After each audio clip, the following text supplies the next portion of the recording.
Hello again. In this video, I was just going to talk about the illusion of stagnation. A lot of times chess players get frustrated because they practice a lot of games but they feel like they're not getting anywhere. The key is that what you're discovering is that the gulf between a weak player and a strong player is much bigger than you ever realized. So you feel like you're not improving or that you're losing rating points. But the reality is that yes, you're losing rating points, but so long as you're learning from every game, you're never really stagnating. So as long as you keep learning, there's no real stagnation there, but your rating may fluctuate up and down sometimes. So in this case, I was still floating around 2200, and then eventually I dropped out of the top 200 players on Lead Chess after a couple of losses, and this was one of them. So in this one, I lost pretty easily. So I played with black, and he played this variation with f3 delaying knight c3. The idea is that he's trying to push c4 and create a Maroczy-Vine structure to control the d5 square. Ideally what white wants is something like this. Black plays something like a6, then c4 if e5 now, then knight c2. This knight will go to e3, and this knight's very well placed on c2. But after e5 immediately, the knight goes to b3. It's no longer as well placed, so it's better to play e5 immediately. Here, black's main move is bishop e6, which I think is okay.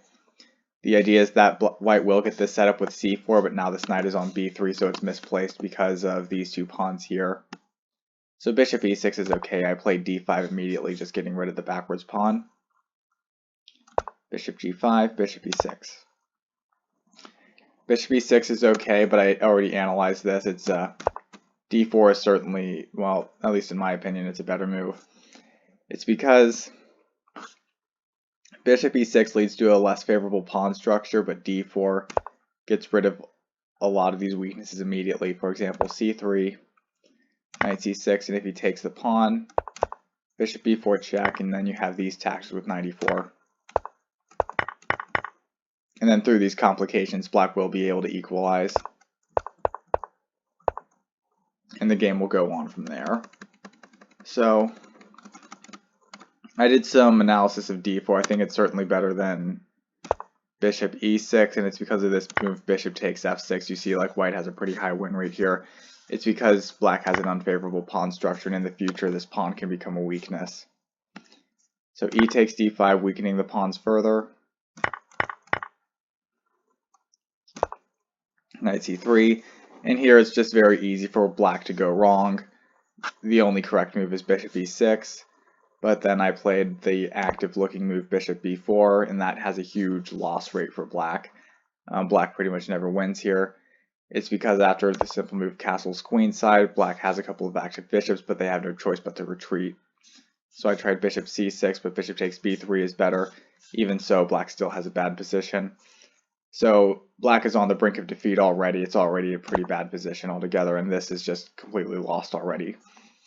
So the game went on for a bit, but the FIDE master went on to basically crush me like a bug, and there's really nothing that black can do here. This is just a typical tactic here. This is two minor pieces right here, so a bishop's worth about 3 points, a knight's worth about 3, and a rook is worth about 5. So the tactic is rook takes c6. So that's where b takes, bishop takes. He gets 2 minor pieces for a rook. This is a winning position very easily. And then I try something. King d6. So I'm trying to hold on to the pawn, chase the bishop away. You see I'm trying to put up some resistance. I play h4, trying to create counterplay with both of my rooks, and then he just plays g4. And here it's just over. Black has no counterplay on the king side. And when black has no counterplay, white is up material. He's just going to start targeting these pawns, and it's over. I defend f7. He hits the rook, rook e7. He hits that pawn. He's attacking 2 pawns at once. There's nothing I can do. So black just resigns. So games like these can make it look like your progress, well, all of your studying really isn't paying off, and then it looks like you're stagnating, it looks like you're not improving. But the reality is that you are improving. It's just that the gulf between a weak player and a strong player is just a very big gulf. So in this case, this is a FIDE master. and I lost pretty easily in this game. But I still learned something from the game, so it's an example of how to not stagnate anyway. For example, why bishop e6 ultimately leads to unfavorable pawn structures, why it has such a high win rate for white, and then this d4 move and how you can see the difference already. It even has a positive rate for black. And at first the computer says it's better for white, but after a little bit deeper analysis, you have this tactic knight takes e4, and then queen h4 check, and then the evaluation drops off again. You get something like this, a very active position, you have equal material. His king is in a little bit of trouble because you're hitting the bishop on f1. So I think I definitely like that d4 move. And that's an example of you think you're stagnating, but not really. This was just another quick example. This game he was a candidate master, and then this time I was playing with white. Against the Nimzo Indian defense, I generally have pretty decent results. I have a lot of setups against, for instance, c5. This is a popular move. The most popular response is bishop d3. I did some analysis, but knight e2 is the better one. It's because bishop d3 allows black to get the setup he wants. Eventually he's going to play takes, double the pawns, d6, and then e5. This is the setup black wants to play, for example, and I have good results against the Nimzo Indian because there's some lines where knight e2 is better, some lines where bishop d3 is better. So for example, maybe he plays b6. In this case, you play knight e2 followed by a3. White will get a better position. If black plays something like castling, now you can play bishop d3. You're going to be attacking h7 in the event that he plays c5. This time it's different because now he's castled kingside, so now you have pressure on h7 in this case. So it's a little bit different than from playing knight e2 immediately against castles, which is also fine.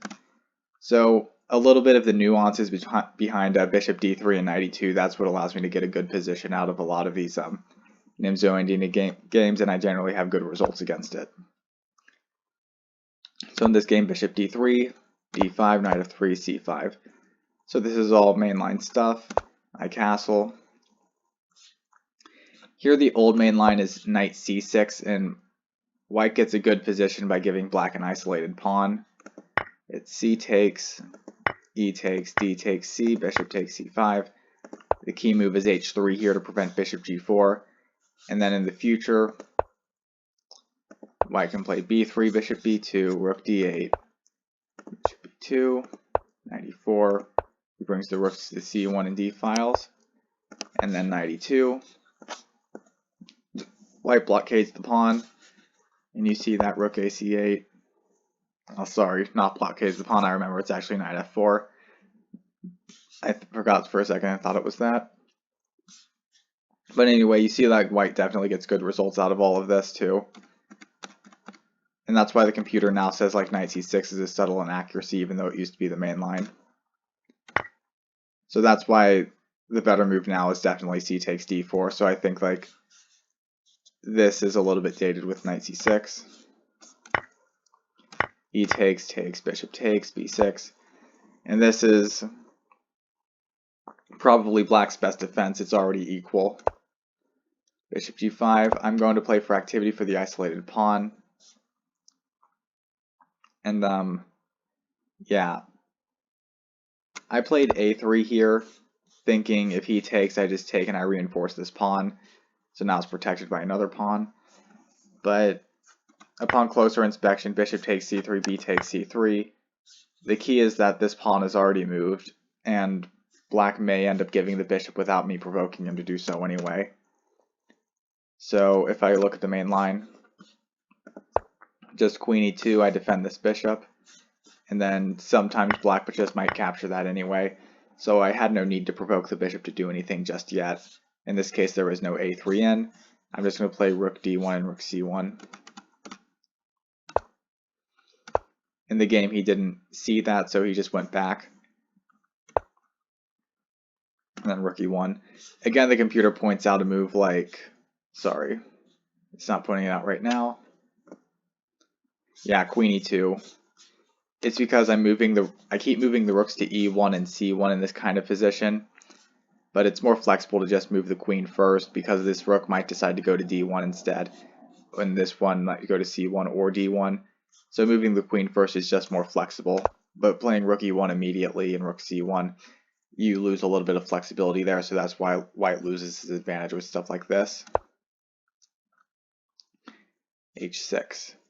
Okay. Here in the game, I was debating between bishop f4 and bishop h4. Maybe bishop f4 is a little bit better. It's an okay move. Bishop h4 is also okay. But the computer wants me to play d5, which I just didn't consider at all. So takes. And the point is that this rook is now attacking this bishop. So takes, knight c6, bishop e5. And now white will just regain the piece because he's attacking two pieces at once. So white has a pretty good position. I don't remember if this is winning or not. Okay, it says it's +1. Okay, it looks like it might be winning for white. So d5, that's a crazy computer move that I didn't really look into too much. Knight c6. Here I played rook c1, getting my other piece in the game. And the Grandmaster database points out queen d3, again this flexible move. And then rook d1 instead of rook c1. So that's a common nuance there, just moving the queen first and then deciding where to put the rooks. And then white gets a decent position after maybe something like this. Okay, and then maybe white is slightly better here, maybe it's about equal, maybe bishop f3 was the mistake, I don't know. But the game goes on for there. The point is that queen d3 is the more flexible move, and it keeps these rooks with more options. Rook c1. Bishop a2 getting out of the way in advance, because he's eventually going to be attacking it with the rook. Knight h5, I trade the bishops. Yeah, this is why I was debating between bishop f4 earlier. It's because this bishop on h4 is a tactical liability. Eventually it's going to be attacked by this as soon as he moves the knight.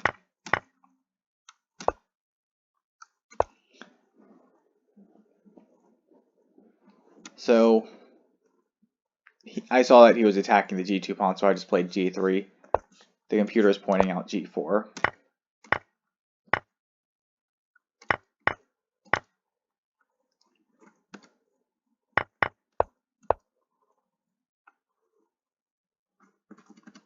Not sure I entirely understand that queen g4 move.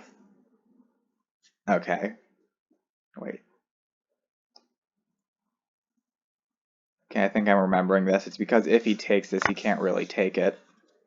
I'm going to turn this on. Yeah, it's because of knight takes f7. Then rook takes f7.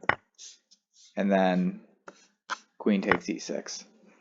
So black can't really take the pawn because you're threatening knight takes f7. That's what I didn't see in the game. So there's a lot of tactics that I was missing in these kinds of positions. Knight d5. It says knight c6 is better. Just attacking this knight, attacking this pawn. Now queen g4, just attacking this knight and pushing it away. Okay, I played b takes c3 trying to reinforce this pawn, but then taking by this rook instead because eventually this rook on c1 is going to be passive. It's not going to be doing anything for the rest of the game. So just swap those off. And now I've gained something because his rook on c8 was more active. My rook on c1 was going to be passive if that pawn was on c3 for the whole time. And I would have a hard time pushing d4 if there's pressure on this pawn by the queen, for example.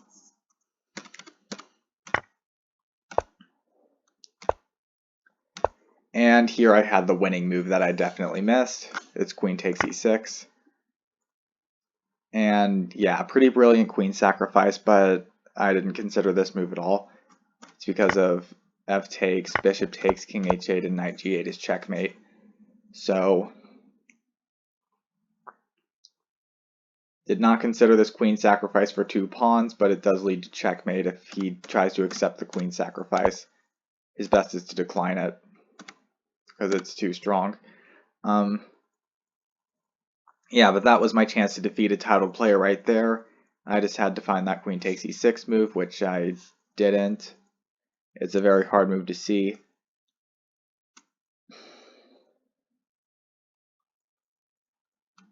So I'm guessing I'm just looking at the captures. Like, that's just the usual way of thinking about it. You look at checks, captures, then attacks. You have a capture here. And if he captures, I have a check. King h8, I have mate. So if I see this checkmate, then maybe the move is worth considering after all. And if knight f7, I have all these discovered checks. And then, yeah, knight d6 check. King h8. Bishop c8, attack that. And now white just won 2 rooks for the queen. So if I looked at something like that, then that's all I needed to see in order to play a move like queen e6. If he declines it, then I just go back. But after knight takes f7, and this, yeah, it was supposed to be queen takes e6, and then the game goes on from here. Bishop e6, and now it's just going to be pretty much over pretty soon. Rook ed1 was the end of it. Here I had the right plan. It was eventually trying to push d5. The computer says I just have to push c4 and then maybe play d5 later. I played rook ed1 trying to play d5 this way, and now there's nothing white can do. It's over. After queen f3, I just resigned. My position's destroyed now.